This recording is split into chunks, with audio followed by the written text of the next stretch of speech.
Freakonomics Radio is sponsored by Ozempic. Innovation happens through rethinking what's possible, and when it comes to GLP-1s, Ozempic pill does just that. Learn more about Ozempic semaglutide tablets, 4 and 9 milligrams, by calling 1-833-OZEMPIC or visit Ozempic.com to view the medication guide and ask your doctor what's possible with FDA-approved Ozempic pill.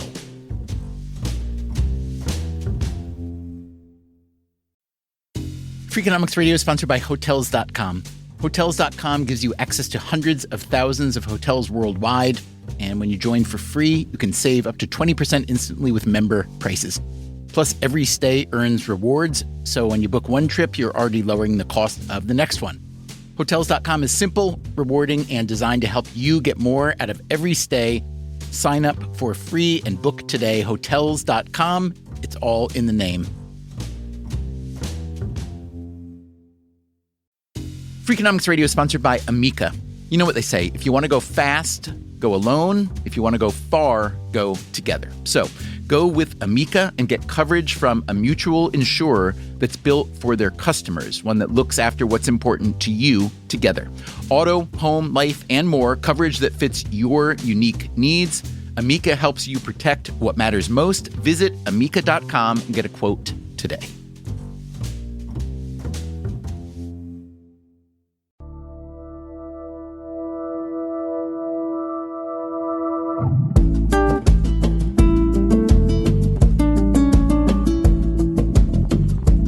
Podcast listeners, in this season of gratitude, we're bringing to you today an episode about gratitude. It's called Why Is My Life So Hard?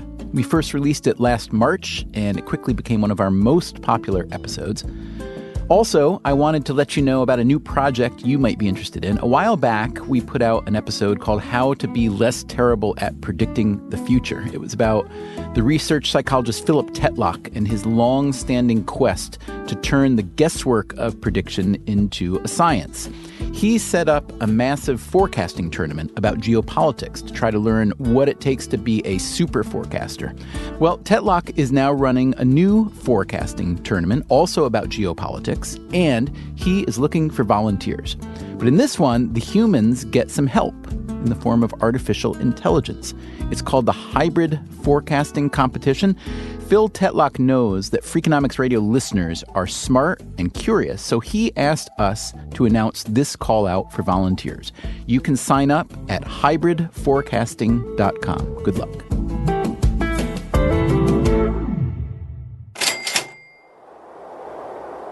Basically, what we're trying to answer is, why do people think that life is so hard for them? We wanted to try to get a handle on how or why it's so easy for people to feel put upon, to feel resentful, to feel that life has made things harder for them than it has for other people. That's Tom Gilovich. I'm a professor of psychology at Cornell University, and I study how people make judgments and decisions in their everyday and professional lives. And Shai Davidai. Or in Hebrew, Shai Davidai, and I'm an assistant professor of psychology at the New School for Social Research. Gilovich and Davidai recently published a paper called The Headwinds, Tailwinds, Asymmetry. In addition to being a clever piece of experimental research, it has the amazing capacity to make you feel both much better about your life and much worse. Yeah, in a nutshell, that is the paper. It explains why you think your parents were tougher on you than your siblings. So my older sister, she had all the freedom because she was older. She got to go out and do things, but I got punished. It explains why rooting for your sports team can be so painful. There is a tendency to feel like the team that you favor has a harder time than other teams. It explains why Democrats are convinced the deck is stacked against them and why Republicans are convinced of the same thing. They really are. And most important, it explains why most of us aren't nearly as grateful as we ought to be. How did I get even to be alive? How did I get to be alive in a world that has the beauty that it does, and so on? Today on Freakonomics Radio, how we build resentments, how those resentments can curdle our well-being, and how we would all benefit from feeling some more gratitude. Okay, I'll try it. Today, I'm grateful for that song. You know, the song that goes like this.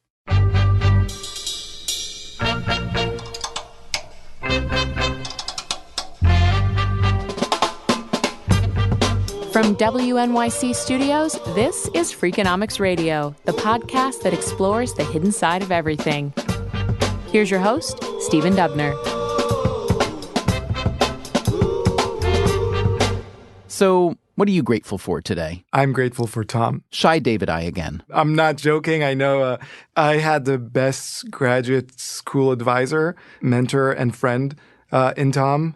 And the fact that we could sit there for hours and just talk about our ideas and then go and see if those ideas are real, run experiments, and then, and then talk about a result. That was just an amazing experience.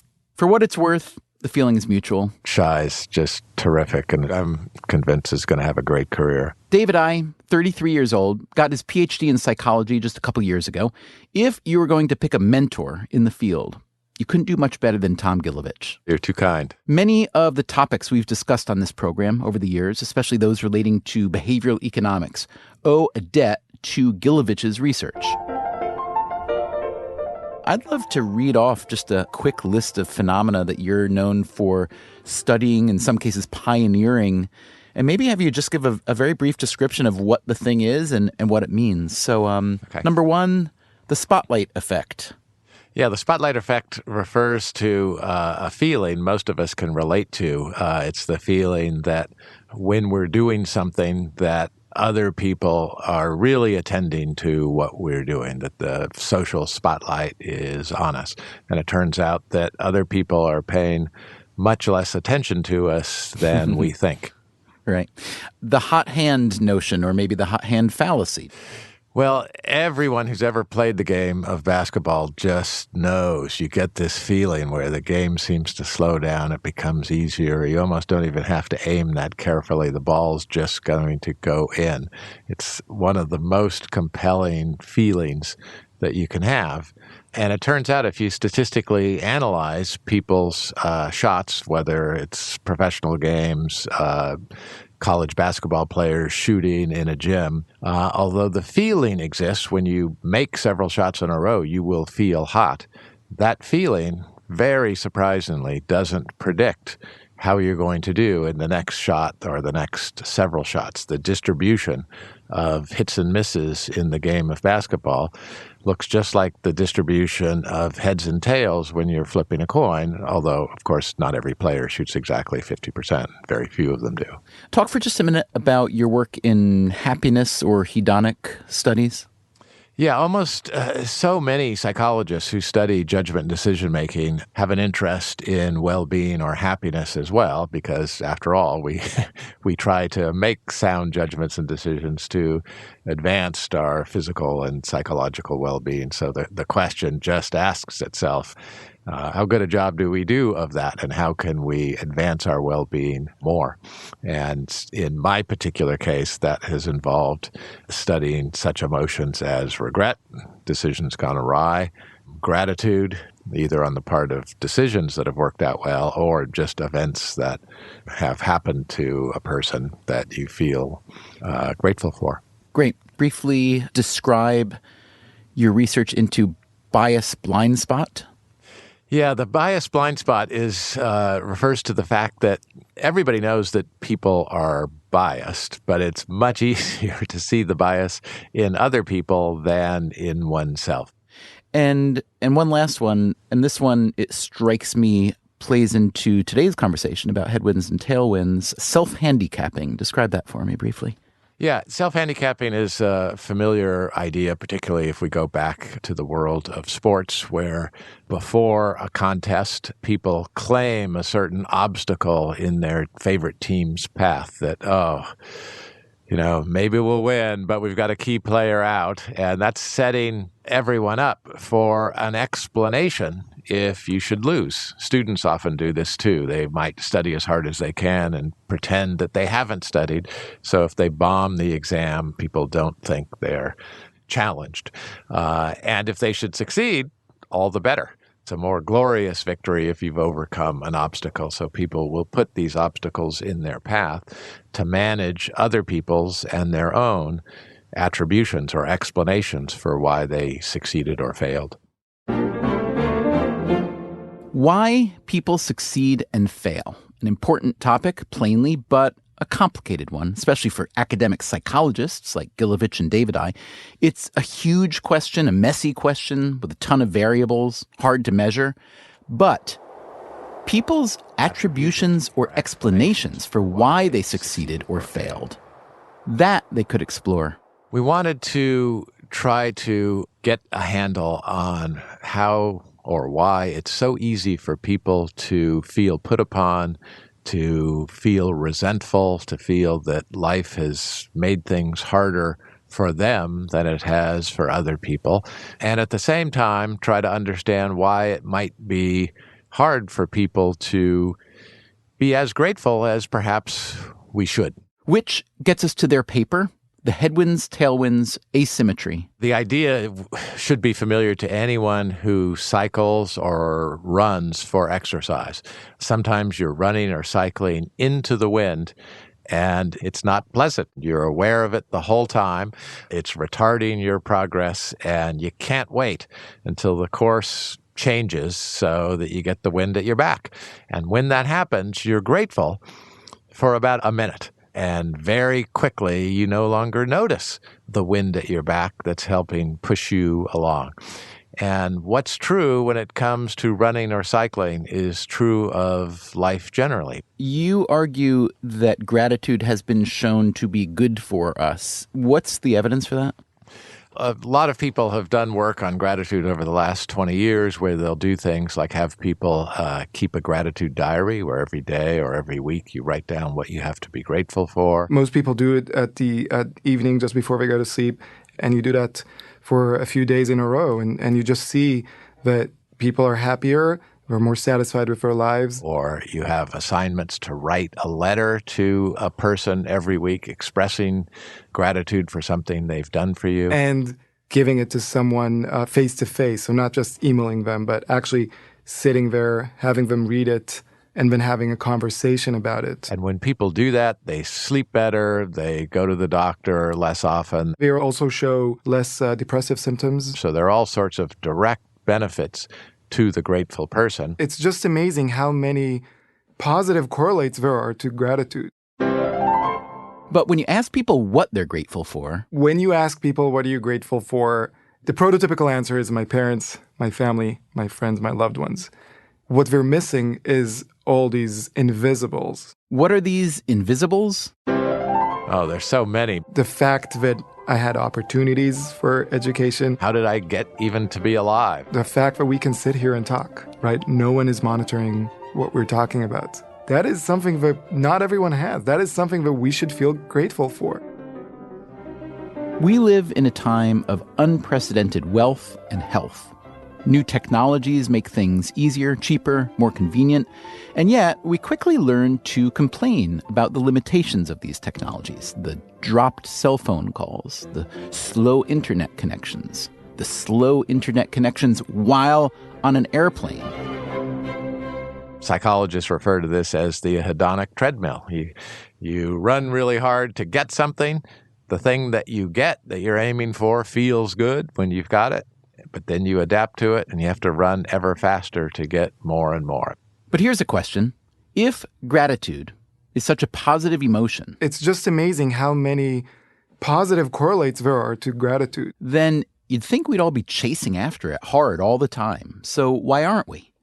Gilovich and Davidai suspect it has to do with what psychologists call the availability bias, meaning we tend to overweight the experiences that are readily available in our memories, which, Gilovich and Davidai argue, are more likely to be headwinds than tailwinds. We have to pay attention to the barriers in front of us because we have to get over them or get through them in some way. We have to overcome them. We don't have to pay attention to those things that are boosting us along. We can just be boosted along. And that fundamental asymmetry in attention is the headwinds, tailwinds asymmetry. Meaning that it's easier to summon emotions that are the opposite of gratitude. In fact, they're the enemies of gratitude. And one of them is habituation or adaptation, that we think if some good fortune befell us, we'd be happy, we'd be grateful, we'd be happy forever, we wouldn't sweat the small stuff anymore.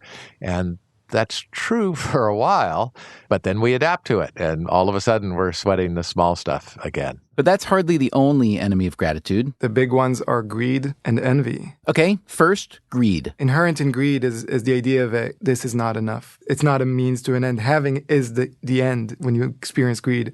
And when you're just focusing on this accumulation, it's hard for you to take stock of what you already have. And envy. Which is when all you're focused on is what other people have, especially when it's malicious envy, not benign envy. When you're really focusing on, I don't want them to have that. They didn't deserve this. It's unfair.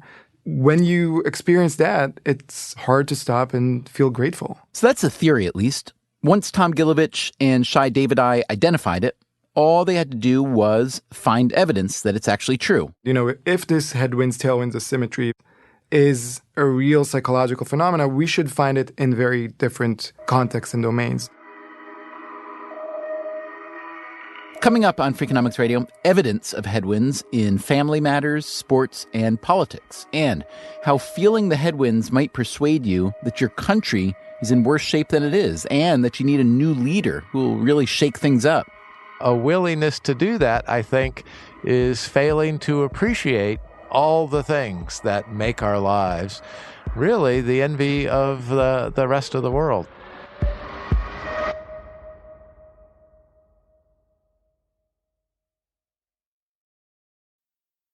Freakonomics Radio is sponsored by Ozempic. Innovation happens through rethinking what's possible, and when it comes to GLP-1s, Ozempic pill does just that. Learn more about Ozempic semaglutide tablets, 4 and 9 milligrams, by calling 1-833-OZEMPIC or visit Ozempic.com to view the medication guide and ask your doctor what's possible with FDA-approved Ozempic pill.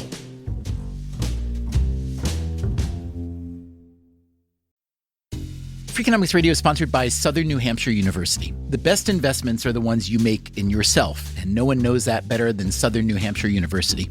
With more than 200 online degree programs, no set class times, and low online tuition, Southern New Hampshire University is built to fit your life today and set you up for success tomorrow. Education is an investment. Why not make it a smart one? Apply for free at snhu.edu/Freakonomics. Freakonomics Radio is sponsored by Southern Company. The world and its energy needs are always changing. Southern Company's commitment to meeting this demand stays the same. That's because Southern Company believes energy is more than a utility, it's what powers possibilities. So they are looking ahead and investing $80 billion in infrastructure upgrades and are committed to fueling growth in ways that benefit all customers so that reliable and affordable energy is accessible for generations to come. Go to southerncompany.com to learn more. Southern Company, building the future of energy.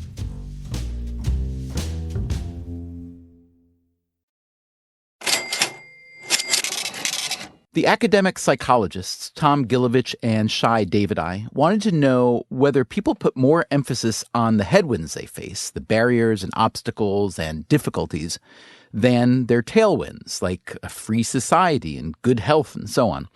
This meant trying to measure people's perception of headwinds and tailwinds in a variety of domains. So we did studies to see how it affects siblings' views of whether they had it harder than their brother or sister or easier, whether Republicans and Democrats think that this strange thing known as the Electoral College favors their side or hurts their side, whether sports fans think that the schedule is fair. And then my favorite example comes from my own field of academia. In psychology, if you talk to graduate students in different subdisciplines, each subdiscipline will think the other ones have it easier than they do. Developmental psychologists will say, oh, man, I wish I was a social psychology person. I wouldn't. So much easier to run college students than it is to run a baby. But then you talk to the social psychologists, like, oh, the developmentalists have it so easy. They have sample sizes of like 6 to 8. We now have to run 100 in each condition. And every group bemoans its own difficult fate. Okay, we'll start with the sibling study. The one thing that we kept coming back to is this idea that siblings always feel like the other one had it easier. For this study, Davidai and Gilovich recruited people who had only one sibling, no twins allowed. And we asked them to think back to when they were younger, both living at the same house. Think about how their parents treated them versus their brother or sister. Who got more praise, who got more encouraged to do things, who had more freedom to go out and party, and in contrast, who got punished more, who got lectured more. And what we found was that siblings thought the other one had it easier, and that they had it harder. In other words, headwinds for everybody. Another study looked at how self-identified Democrats and Republicans think their party makes out in terms of raising campaign money and getting Congress to cooperate and winning the Electoral College. As with the siblings, people on either side of the political aisle felt the other side had all the advantages. Would the same effect hold true among sports fans? So what we did is we went on Reddit, on the NFL subsection of Reddit, right after the 2014 schedule was published. And we just wanted to see how people are reacting. Specifically, they wanted to see how fans perceived their team's upcoming schedule. Do I tend to think that my team had it easier or harder? The headwinds, tailwinds asymmetry predicts that what would jump off the page of the schedule when you look at it are all the hard games your team has to play. And what we found was that most of the comments were about how difficult it is for me. Finally, Gilovich and Davidai looked at some of their academic brethren to see if they too primarily feel the headwinds. They looked at accounting professors. They can, like in many disciplines, be divided into experimental and non-experimental accountants. What's an experimental accountant? What they do is study the human aspect and the human behavior of accounting. So things like auditing, things like when do people lie and when can we detect lying, stuff like that. Gilovich and Davidai surveyed roughly 100 experimental and non-experimental accountants. And we asked each of them, how easy is it for experimental and non-experimental accountants to get their papers published, to get grants, to get tenure, and so on? And each of them thought that it was easier for the other group than it was for them to have these good things happen. But to this study, we added a twist. After having them get themselves in touch with their headwinds more than their tailwinds, we then asked them about a variety of what you might call questionable research practices. Is it okay to take money from a questionable source if the research itself is okay? Is it okay to publish the same paper twice in two very different journals? Can you put your name on a paper as a co-author if you really didn't do anything? What we wanted to see is, does seeing your field and yourself as disadvantaged, does that give you more moral flexibility?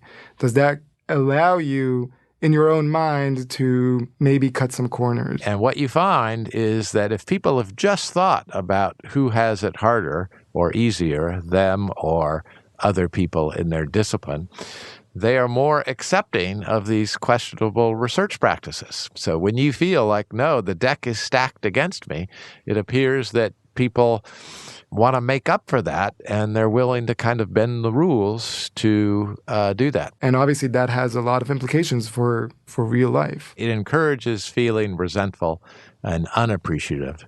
And that's a psychological state where we're not at our best. I'm curious how the idea of headwinds and tailwinds plays into the conversation these days about privilege versus discrimination or lack of opportunity. So there's a lot of conversation about white and or male privilege. Perhaps that's an example of tailwinds that aren't properly appreciated. And on the other side, some claims of discrimination or lack of opportunity, perhaps being an example of headwinds being exaggerated. I'm curious what your thoughts are on that. Yeah, I think what we've shown in the lab is directly applicable to some of the discussions going on in the country right now. There's this term that that there's a war on white males these days, white Christian men, and channeled through the headwinds, tailwinds asymmetry, you could see why that group would think that. That is to say, the influence they've had has decreased, and of course, that's the focus of their attention, that decrease. At the same time, if you look at it from the outside, what you see is an enormous advantage that had existed for hundreds of years being reduced just a little bit. And from an outside perspective, it doesn't look like at all like a war. It looks like, just a little bit of rebalancing, and we even need to rebalance some more. What about on the flip side? What about if I feel aggrieved, if I feel I am facing way more headwinds than the other people around me, whether it's in the labor markets or in academia or whatever, do you see that misperception being a significant barrier to progress for me, again, individually or societally? I do, because it feeds resentment, which doesn't make us our best selves, that prevents us from thinking most rationally and acting most productively. Each community is going to think that the other one has it easier than they do, when in fact they don't. That's the misperception. And if they think that the other group has it easier, that's tempting. First of all, it's going to make them less likely to want to do good things for people in the other community. And it might even encourage them to do some questionable things to, in their minds, even though the slate is already even. It's that misperception that we're particularly interested in. All right, let me ask you a related question. What do you know, or what does the field know about the characteristics of people who don't overweight headwinds? That's a great question. That's something that Shai and I are working on right now. And it's not that we're never aware of our tailwinds, and they just don't come up, or we're less aware of them than our headwinds. And so we've asked people, we explain the headwinds, tailwinds asymmetry, and we ask them, what are some of the headwinds you've suffered from and the tailwinds you've benefited from? And we get some noticeable differences. That is, the headwinds are quite a mix of animate things, other people who are getting in my way, and inanimate things, bureaucracies, procedures, structural things.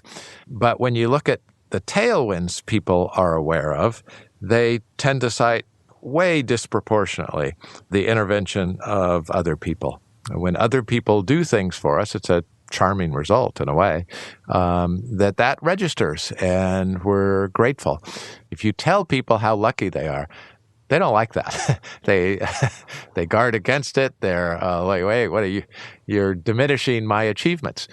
But if you ask people, how has luck played a role in your life? People can get in touch with their tailwinds or how lucky they are. So it really suggests an ask, don't tell policy when it comes to either luck or a particular type of tailwind or all the other tailwinds.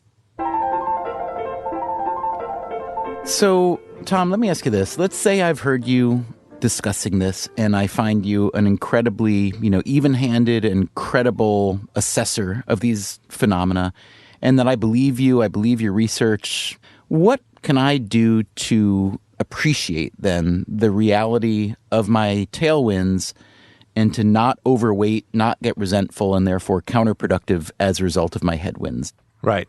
Scientists are, fond of saying, and I do believe it, that, knowledge sets you free. Just knowing about this will be helpful. So I want to put that out first and foremost. But the more specific version of the knowledge tends to be most helpful. You've had guests on before that have talked about the confirmation bias, one of the most powerful sources of distortion in our judgments. When we're testing, we're trying to evaluate something, we look for evidence that it's true.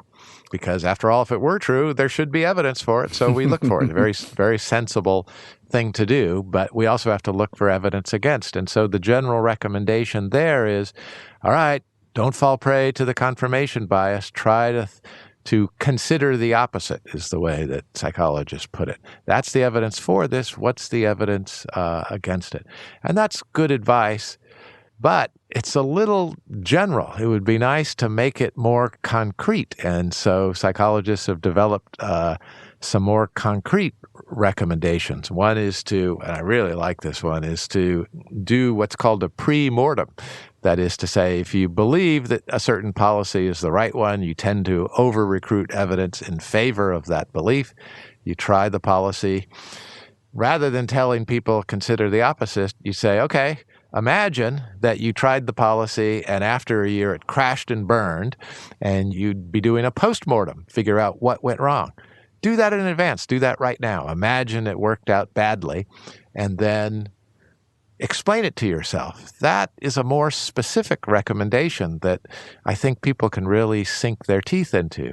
Or have a devil's advocate to argue against you. That's specific. That's doable. And so it's more helpful. And so with respect to the headwinds, tailwinds asymmetry, I think of it in part as a slightly more specific version of what the gratitude researchers have been asking people to do, which is write down or think about all that you have to be grateful for. That's good advice, but it can be hard to do, or at least hard to do consistently. If you start to run out of gas in doing that, ask yourself a slightly different question, which is, what are my tailwinds? Not what do I have to be grateful for, but what are the ways in which I'm boosted along, the invisible things that make my life easier? Let me focus on those, and different things might come up. As it is written, may the road rise up to meet you, may the wind always be at your back. To which I guess we should add, and may you appreciate the wind when it's at your back, and when it's not, deal with it a little less resentfully. Thanks to Tom Gilovich of Cornell and Shai Davidai of the New School for Social Research for teaching us about the headwinds, tailwinds asymmetry today. Coming up next time on Freakonomics Radio, we are back with all new episodes, a great lineup, including a very special series we'll be telling you about soon. But for starters, here's who we'll be talking to next week. I'm a secret closet economist, and I'm the governor of Rhode Island. How did Gina Raimondo, a pro-business Democrat, get the unions to accept severe pension reform? My tagline at the time was, "This is math, not politics." A free-thinking conversation with a politician so free-thinking that she doesn't seem like a politician at all. That's next time on Freakonomics Radio. Freakonomics Radio is produced by WNYC Studios and Dubner Productions. This episode was produced by Christopher Worth. Our staff also includes Allison Hockenberry, Merritt Jacob, Greg Rozalski, Stephanie Tam, Harry Huggins, and Brian Gutierrez. You can subscribe to Freakonomics Radio on iTunes, Stitcher, or wherever you get your podcasts. You should also check out our archive at Freakonomics.com, where you can stream or download every episode we've ever made, or read the transcripts and look up the underlying research. You can also find us on Twitter, Facebook, or via email at radio@Freakonomics.com. Thanks for listening.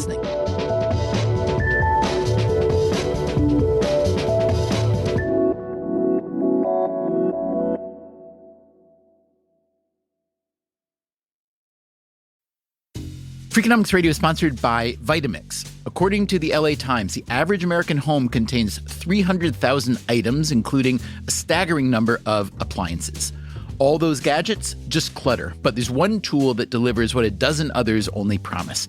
From pureeing to chopping, Vitamix blenders bring the power of an entire kitchen to your countertop, offering enduring performance and precision you can count on. In a world full of clutter, do more with less. Visit Vitamix.com and shop now.